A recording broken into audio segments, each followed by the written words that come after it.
Assalamualaikum warahmatullahi wabarakatuh. Sahabat muslimah, bertemu kembali dalam program Economic Understanding. Dalam episode kali ini kita akan mengenali lebih dekat tentang apa itu fenomena ekonomi lipstick effect dan bagaimana menurut solusi Islam. Istilah lipstick effect diperkenalkan oleh seorang profesor ekonomi dan sosiolog Juliet Shore di bukunya yang berjudul The Overspent American. Ini adalah sebuah teori yang menggambarkan sebetulnya terjadi penurunan ekonomi. Namun justru penurunan ekonomi itu ditandai dengan naiknya demand. Jadi ada satu kondisi yang berbeda ya. Ada penurunan ekonomi tapi malah terjadi kenaikan demand. Demand yang naik ini bukan kepada barang kebutuhan pokok. Karena ekonominya menurun, justru yang naik itu adalah demand atau pembelian terhadap produk-produk kecantikan. Nah, inilah makanya kemudian disebut fenomena masyarakat dalam peradaban kapitalis sekuler liberal hari ini. Perilaku mereka ketika situasi ekonomi turun berarti daya beli semua orang sebetulnya sedang turun. Mereka malah menaikkan permintaannya atau konsumsinya terhadap produk-produk kecantikan. Nah, sehingga ini yang kemudian disebut dengan lipstick effect. Dan kondisi yang sama ternyata juga terjadi di Indonesia. Di saat yang sama sebetulnya Indonesia dihantam oleh badai resesi. Bahkan beberapa bulan kemarin mengalami deflasi, kemudian ada gelombang pemutusan hubungan kerja secara massal. Namun kalau dilihat dari jumlah konsumsi yang dilakukan oleh masyarakat di Indonesia, tingkat penjualan kosmetik di Indonesia malah mengalami peningkatan. Dengan peningkatan terbesar jika dibandingkan dengan belanja untuk kebutuhan harian, termasuk juga belanja untuk kebutuhan sekunder semacam elektronik, pakaian, perabotan. Jumlah terbesar yang dihabiskan oleh warga negara di Indonesia adalah belanja kosmetik dengan kenaikan sebesar 8,8%, sementara yang lain itu hanya naik di angka 1-3% saja. Nah, ini dijelaskan dalam teori tersebut ya, kenapa masyarakat ini malah menaikkan belanjanya pada saat kondisi ekonominya turun. Kalau kita lihat di Indonesia bahkan beberapa tiket konser itu sold out. Ya, kemudian dari beberapa waktu kemarin ada fenomena demam berburu boneka Labubu. Yang ini semua sebetulnya adalah barang-barang yang tidak termasuk kebutuhan pokok, yang bisa jadi berarti mereka membelanjakan uang untuk membeli barang-barang kebutuhan itu, bahkan fatalnya melalui hutang atau melalui pinjaman. Jika ternyata income yang mereka miliki sudah menipis dan habis. Jadi antara perilaku dengan kemampuan finansialnya sebetulnya tidak sejalan. Nah, ini dijelaskan oleh ekonom sekaligus sosiolog tadi. Dia katakan bahwa masyarakat mencari sedikit kesenangan dengan berbelanja pada barang-barang yang sebetulnya tidak masuk kebutuhan primernya, dengan harapan untuk menyalurkan rasa stresnya ketika dia berada di situasi ekonomi yang terus-menerus dalam kondisi sulit. Dan itu terjadi bukan hanya di Amerika, fenomena ini terlihat di Indonesia dan juga di beberapa banyak negara yang lain, karena semua negara di dunia hari ini tidak memberlakukan sistem ekonomi yang berasal dari Islam ya, termasuk umat Islam di Indonesia tidak mengamalkan ekonomi yang berasal dari ajaran agamanya sendiri. Kalau kita lihat tentu ada keprihatinan ya dalam situasi ini, bahwa masyarakat dalam situasi yang stres, berada dalam tekanan, sementara di saat yang sama mereka semakin jauh dari agamanya, sehingga seharusnya apa yang diajarkan agama itu menjadi pegangan, panduan, tapi karena mereka jauh dari agamanya sehingga serasa kehilangan arah gitu ya, ketika menghadapi berbagai kesulitan.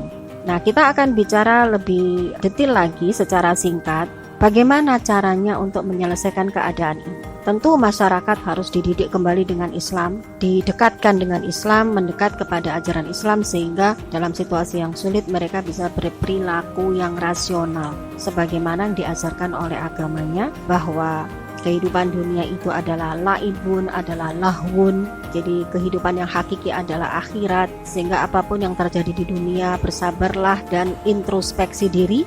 Karena sebetulnya dari krisis ekonomi yang tidak kunjung selesai ini, muara masalahnya itu sudah ditemukan, yaitu apa?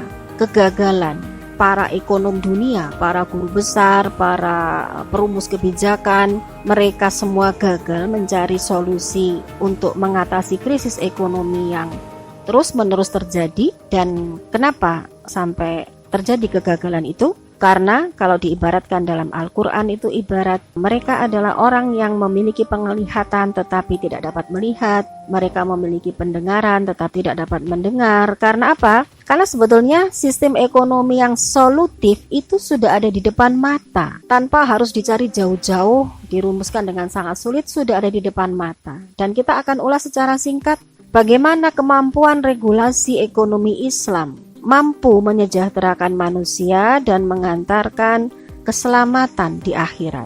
Yang pertama, kegagalan sistem hari ini adalah salah dalam mendefinisikan tingkat kesejahteraan. Karena kalau dalam sistem hari ini kesejahteraan itu dihitung secara komunal. Sementara kalau dalam Islam, kesejahteraan itu harus diwujudkan dalam konteks individu per masing-masing orang. Dan karena itulah makanya Islam memberikan sistem politik yang juga sangat sempurna untuk membentuk sistem yang transparan, akuntabel, para pejabatnya juga bisa bekerja dengan sangat baik karena sistem politik bernegaranya bagaimana yang telah dicontohkan Nabi dilanjutkan para khalifah setelah beliau. Kemudian yang kedua, kesalahan dalam sistem hari ini yang tidak menggunakan Islam, harta. Tentang pandangan mereka tentang harta. Kalau dalam Islam, harta itu fungsinya selain untuk ditabung ya, kemudian dibelanjakan untuk melakukan transaksi, tapi yang lebih penting lagi adalah harta itu dimanfaatkan untuk kepentingan dirinya sendiri ataupun orang lain, sehingga satu dengan yang lainnya itu akan saling menolong. Dan regulasi dalam Islam dibuat untuk memastikan distribusi harta itu berjalan secara lancar di tengah-tengah masyarakat. Sebagaimana firman Allah dalam Quran surat Al-Hasr ayat 7. Kemudian kesalahan berikutnya lagi yang dipertahankan sampai dengan hari ini adalah sistem moneter dunia yang tidak menggunakan sistem moneter Islam. Sementara Islam sudah mengajarkan mata uang yang stabil, yang nilainya tidak tergerus oleh manipulasi apapun, bahkan tidak bisa dimanipulasi oleh siapapun ketika mata uangnya menggunakan dinar dan dirham, karena dia memiliki sifat stabilisasi yang berasal dari dalam logam itu sendiri. Tidak ada orang yang bisa mendekrit harga dari satuan emas. Sementara itu tidak terjadi pada sistem yang lain. Faktor yang keempat yang juga menjadi penyebab krisis ekonomi yang tidak kunjung selesai adalah larangan mempraktekkan riba yang terdapat di dalam banyak ayat, antara lain Quran surat Al-Baqarah ayat 279 ternyata tidak digubris oleh manusia dalam peradaban kapitalis sekuler. Mereka malah menjadikan riba sebagai tumpuan dalam roda pembangunan, dan inilah sebetulnya yang menyebabkan krisis yang berkepanjangan tidak terselesaikan. Begitu juga dengan berikutnya adalah mekanisme transaksi non-real, adanya lantai bursa yang memperdagangkan kertas-kertas yang tanpa memproduksi barang apapun, itu juga menjadi penyebab krisis ekonomi yang tidak kunjung selesai. Sementara dalam Islam ada banyak praktek syirkah yang menggantikan berbagai mekanisme dalam pengembangan harta. Jika mau dijalankan dengan regulasi Islam, maka sebetulnya akan terbuka lapangan pekerjaan yang luas dan juga distribusi harta secara lancar di tengah-tengah masyarakat. Begitu juga selanjutnya kalau kita lihat dari aspek bagaimana kontrol yang dijalankan di dalam Islam terhadap berbagai regulasi yang telah diberikan tadi, termasuk dalam Islam ada regulasi tentang kepemilikan harta milik umum yang itu tidak boleh diprivatisasi, seperti berbagai sumber daya alam dalam deposit yang melimpah, yang hari ini semua regulasi itu ditinggalkan. Dan karena sistem politiknya tidak mengacu kepada Islam, sehingga kontrol yang telah diberikan dalam ekonomi Islam yaitu melalui pengadilan muhtasib, ada mahkamah madzalim. Kalau yang melanggar dalam hal ini adalah penguasa, dia bisa juga diseret ke ranah hukum melalui mekanisme mahkamah madzalim. Ini juga tidak bisa dijalankan karena tidak menggunakan syariat Islam. Jadi sahabat muslimah, kita lihat tadi betapa sebetulnya solusi sudah di depan mata. Tetapi ketika manusia semakin menjauh dari Islam, maka perilaku mereka menjadi tidak rasional lagi, termasuk dalam menghadapi situasi resesi ekonomi. Mereka malah membelanjakan banyak harta, bukan malah introspeksi. Kenapa kehidupan terasa sangat sempit? Karena sebetulnya Allah sudah berfirman, antara lain kita bisa baca dalam Quran surat Toha ayat 123 sampai 124. Bismillahirrahmanirrahim. Fa imma ya'tiyannakum minni hudan famanittaba'a hudaya fala yadhillu wa la yashqa. Wa man a'rada an dzikri fa inna lahu ma'isyatan dhanka wa nahsyuruhu yaumal qiyamati a'ma. Maka jika datang kepadamu petunjuk dariku, lalu barang siapa yang mengikuti petunjukku, ia tidak akan sesat dan celaka. Dan barang siapa yang berpaling dari peringatanku, maka sesungguhnya baginya kehidupan yang sempit dan pada hari kiamat akan dikembalikan dalam keadaan buta. Wallahu a'lam bishawab. Assalamualaikum warahmatullahi wabarakatuh.